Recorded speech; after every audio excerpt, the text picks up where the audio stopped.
आइए प्रॉब्लम देखते हैं फ्रॉम दी बेसिक इलेक्ट्रिकल। अब देखिए ये बोल रहा है a copper wire of length L and diameter D has potential difference V applied at its two ends. The drift velocity is Vd. If the diameter of wire is made D by 3, then drift velocity becomes option A 9 Vd, option B Vd by 9, option C Vd by 3 and option D is Vd। ठीक है, तो basically यहाँ यदि हम questions को ध्यान से देखेंगे तो बेसिकली ड्रिफ्ट वेलोसिटी के बारे में यहाँ पर बात हो रहा है। तो एक कॉपर वायर बोल रहा है, एक copper wire of length L। तो एक कॉपर वायर है जिसका लेंथ कितना है, उसका लेंथ L दिया हुआ है एंड डायमीटर D, डायमीटर क्या है उसका D है, has a potential difference V applied at its two ends। मतलब एक कॉपर वायर है। फॉर अंडरस्टैंडिंग दिस, यदि हम यहाँ पर एक ऐसा लें कि मान लीजिए कि भाई ये एक हमारा कॉपर वायर हो गया, एक समझने के लिए बात कर रहे हैं, ठीक है, just in A copper wire. अब ये मान लेते हैं कि एज पर दी क्वेश्चन बोल रहा है copper wire of length L, तो इसका जो लेंथ है ये मान लेते हैं as per the question L दिया हुआ है और द डायमीटर इज D। तो डायमीटर कितना बोल रहा है D, तो डायमीटर के बारे में यदि हम लोग बात करेंगे ये कितना हो जाएगा, this is D, okay. And has potential difference V applied at two ends. इसके जो टू एंड्स होंगे, ठीक है, वन एंड टू एंड्स, तो यहाँ पर क्या पोटेंशियल डिफरेंसेस V जो है यहाँ पर अप्लाई किया हुआ है। तो ऐसा एक हम मान लेते हैं कि यहाँ पर क्या है, एक potential difference, again as per the question क्या बोल रहा है, V बोल रहा है, ठीक है। तो V यहाँ पर अप्लाइड है।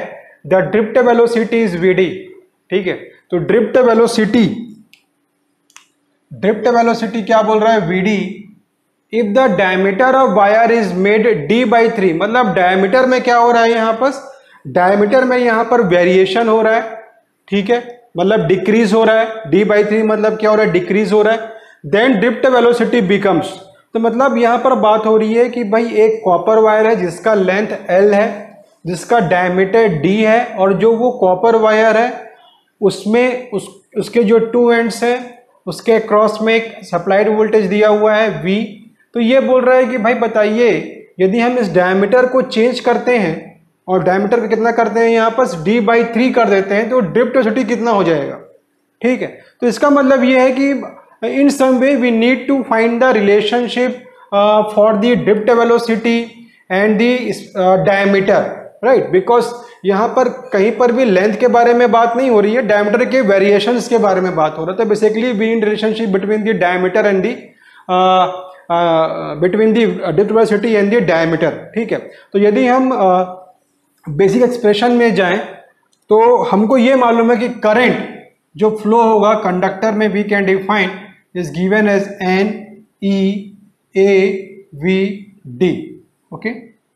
So this is the current flow in the conductor where N you can define is the number of electrons per unit volume, E is the charge on the electron, A is the cross sectional area of the conductor, and Vd is the drift velocity. Clear?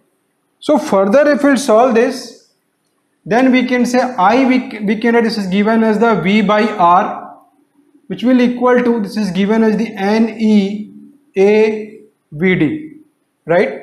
I क्या लिख दिया मैंने, V by R लिख दिया, क्योंकि we need relationship for the diameter and the drift velocity, ठीक है। अब आगे यदि हम लोग बात करें तो as we know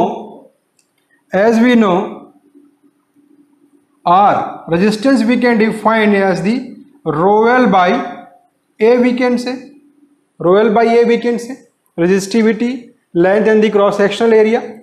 So we can put the value of R here, so we can write this become the V upon this become the rho L by A equal to N E A V D, right? And further if we solve this one, then this becomes V into A divided by rho L equal to NEAVD. Okay, so as you can see here, this A part will be cancelled out.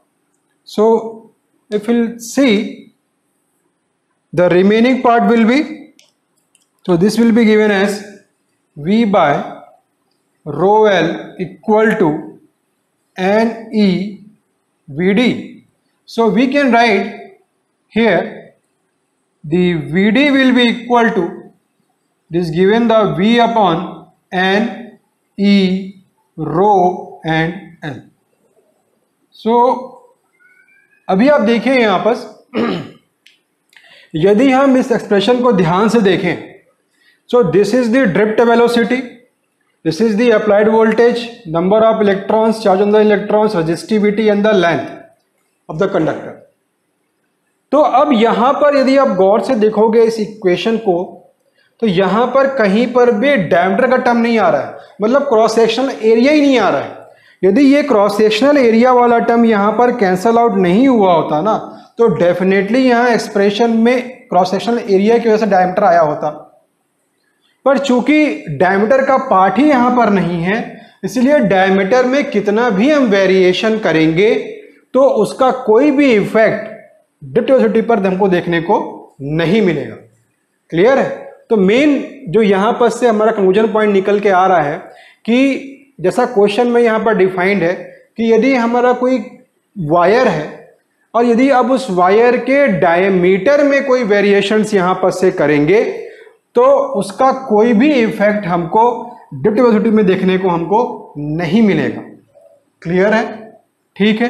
हाँ, यदि यहां पर बोलता है कि length, तो length का effect हमको यहां पर देखने को मिल जाता, लेकिन लेंथ के बारे में कहीं पर भी क्वेश्चन में बात नहीं हुआ है. ठीक है.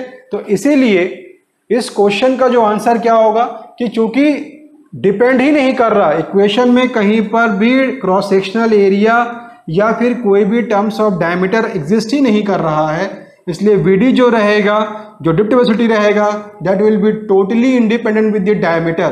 तो डायमीटर में चाहे कुछ भी वेरिएशन हो, चाहे वो इंक्रीज हो चाहे डिक्रीज हो, उससे कोई भी फर्क नहीं पड़ेगा ऑन द ड्रिफ्ट वेलोसिटी. सो इसलिए इस क्वेश्चन का जो आंसर हो जाएगा वो हो जाएगा VD. So it will remain same whether there is a variation in the diameter of the wire.